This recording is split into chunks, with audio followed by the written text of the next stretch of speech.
Alright, so here's my quick look at the 2020 Wolf LP in wine red. So this guitar shipped to me for $4.99 with the case. Without the case, they are $4.49, but this is a Gator case, which is normally about $130. They include it for an extra $50, which I think is pretty great. So what do you get for your $4.49 if you just go with the guitar? You do get Grover tuners, which are nice. These are actual Grover tuners, not Grover style. You get a bone nut. And on the inside of the guitar, I've taken the cavity covers off. So you can see this real quick. They are painted with shielding paint. You have your standard kind of dime-size pots in there. And the cavity covers have foil tape on them for shielding as well. So the guitar is nice and quiet when plugged in.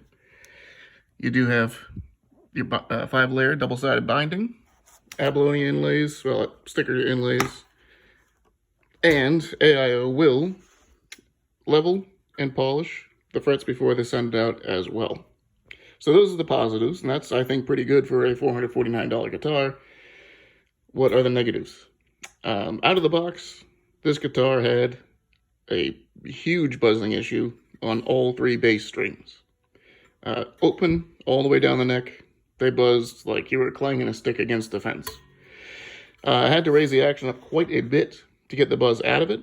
They claim they shipped it out without any buzzing, with Ernie Ball 10s on it, with a medium-low action.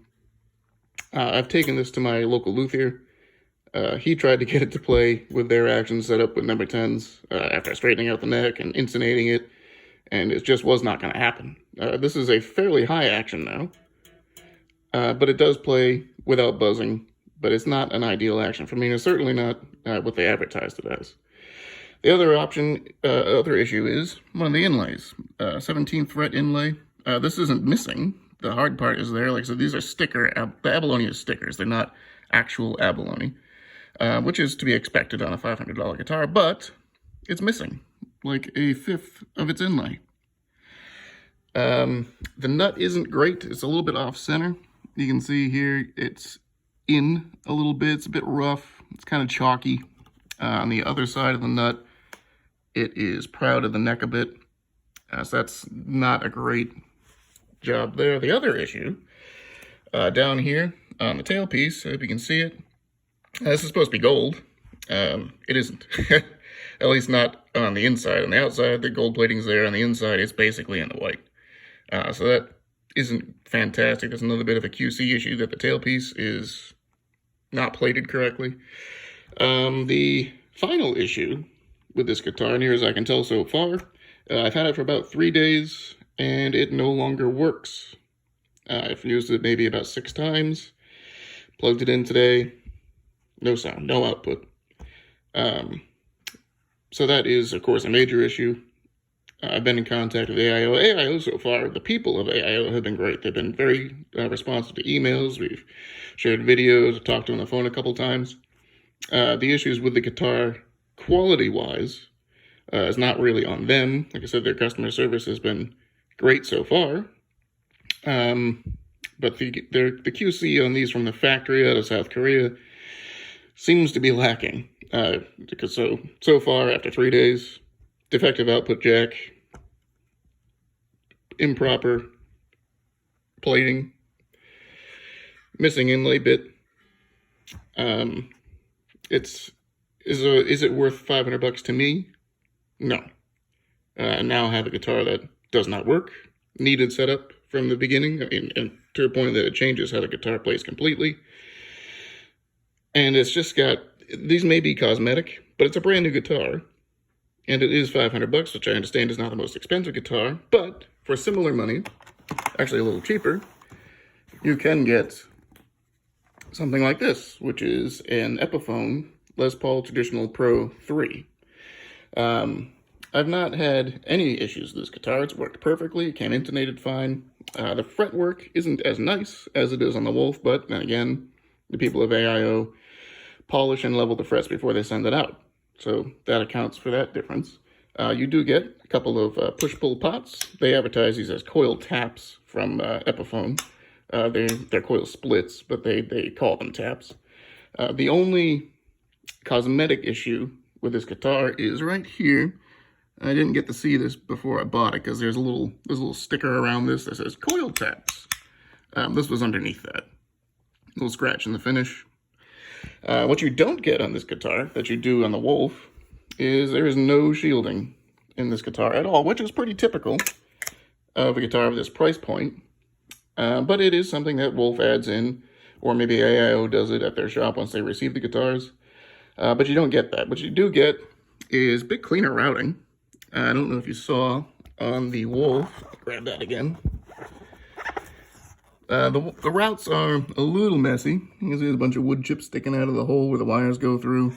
There's a bunch of feathering sticking off of this. Whereas on the Epiphone, they're pretty clean.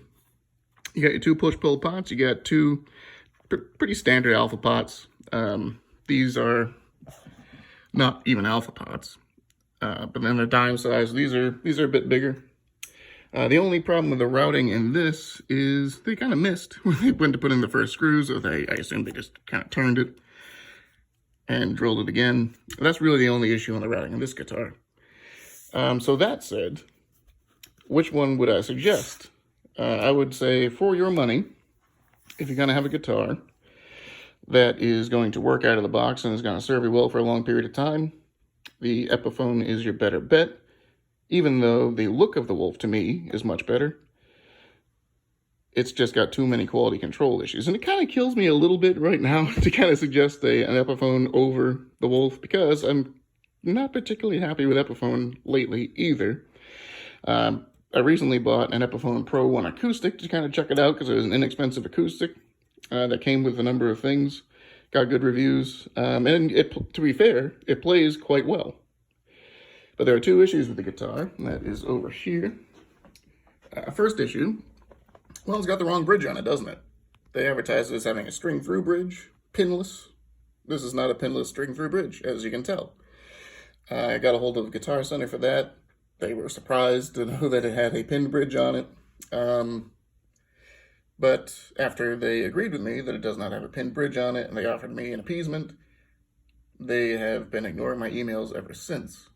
I tried to get a hold of Epiphone directly, and they have also not responded to my emails in over a month.